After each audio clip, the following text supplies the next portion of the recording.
다음 소식 만나보겠습니다. 저희는 KBS 재난감시 시스템을 통해서 지금 태풍의 위치와 대비가 필요한 곳은 어딘지 집중적으로 좀 알아보도록 하겠습니다. 오정현 기자와 함께합니다. 자, 오정현 기자. 앞서 기상청이 전북엔 태풍이 정오부터 최근접하겠다고 했는데 지금 근처를 지나는 중인 거죠. 네, 6호 태풍 카누는 여전히 중심 부근 최대 풍속 초속 29m의 강풍을 몰고 내륙을 관통하고 있습니다. 점심쯤 대구를 지나서 지금은 경북 복판에 머물고 있고요. 위치로 보면 전북에서 가장 근접한 시기는 지나서 조금씩 멀어지고 있습니다. 카눈의 지금 위치 조금 더 확대해서 보겠습니다. 자, 주황색과 노란색으로 색을 구분을 해놨는데요. 주황색으로 칠한 곳은 폭풍 반경, 그러니까 초속 25m가 넘는 강풍이 불 수 있는 곳들입니다. 전북은 무주가 이 반경 안에 들어있다가 태풍이 나아가는 방향이 오른쪽으로 조금 치우쳐서 진행을 하면서 이 폭풍 반경에서는 벗어난 모습이고요. 노란색은 초속 15m 이상을 나타내는데 이처럼 한반도 전체가 이 반경 안에 들어와 있습니다. 자, 주목할 건 태풍이 머무는 시간입니다. 기상청은 전북의 그 태풍이 가장 최근접 시각을 정오부터로 계산을 했는데 오후 3시가 지난 지금까지도 여전히 전라북도에서 완전히 멀어지진 않았습니다.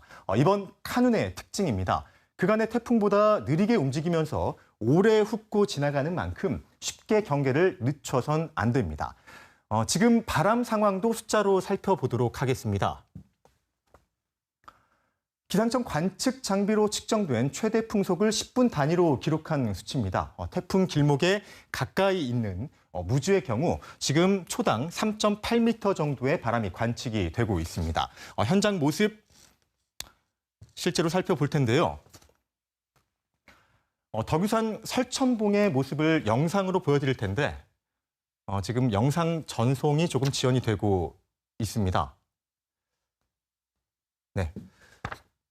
비가 매우 거세게 내리고 있는 모습을 좀 확인할 수가 있고요. 또 그림이 잘 확인이 안 될 수도 있겠습니다만 이처럼 거의 물보라 수준으로 휘몰아치는 것도 볼 수가 있습니다. 자, 한 군데 더 보겠습니다.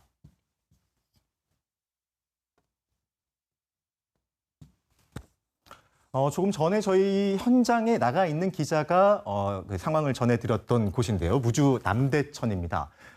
강물이 거친 흙탕으로 변했고 수위가 매우 높습니다. 지난 장마 때 도시마천을 산책하다 급류에 휩쓸린 사고 곳곳에서 잇따랐습니다. 이 같은 하천뿐 아니라 계곡 그리고 해안가는 갑자기 불어난 물, 또 크게 덮치는 파도 같은 것에 휩쓸릴 수 있습니다. 자, 이런 날엔 가까이 가지 않는 게 상책입니다. 방금 남대천 모습 보신 것처럼 이번 태풍은 바람도 바람이지만 비도 큰 걱정입니다. 하루 동안 내린 비의 양을 이처럼 색으로 구분해 놨습니다. 푸르고 진할수록 비가 많이 온 곳들인데 전북 역시 이미 많은 비가 내렸습니다.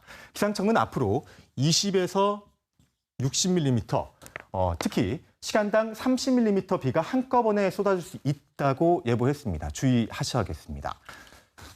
네, 곳곳에 짙은 색깔이 보이는 거 보니까 비도 많이 와 있는 상태인데 태풍 피해를 좀 집중적으로 대비해야 될 곳 살펴보죠. 네, 섬진강 하류 순창군 동계면 구미리입니다. 지금 이 다리가 구미교인데 먼저 영상을 보여드리도록 하겠습니다. 이 영상은 지금 상황은 아니고 지난 장마 때, 그러니까 7월 15일에 촬영된 영상입니다. 섬진강댐 방류량이 늘고 폭우가 내리면서 조금 전에 보여드렸던 그 구미교가 강물에 완전히 잠겼습니다. 자, 다음 영상도 한번 보여드릴 텐데요.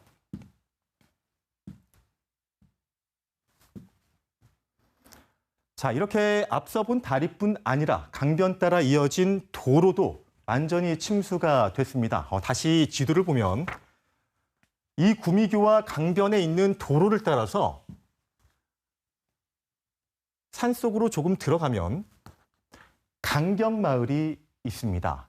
앞서 본 다리와 도로가 이 불어난 강물에 끊기면 이 마을 주민은 그대로 갇히는 아주 답답한 상황이 되는 겁니다. 이런 마을 또 있습니다. 바로 건너편에 있는 내룡마을이고요. 근처 회룡마을과 입성마을, 또 도항마을까지 지난 장마 때 이미 주민 80여 명이 사흘 동안 고립된 적 있습니다. 자, 이곳은 고립 사고가 때마다 반복되는 만큼 먹는 샘물 같은 생필품 미리 챙겨두시면 좋고, 또 급하게 병원 진료가 필요할 수 있는 고령의 노인은 미리 마을 밖으로 대피하는 걸 염두에 두시길 바라겠습니다. 다음은 군산도 살펴보도록 하겠습니다.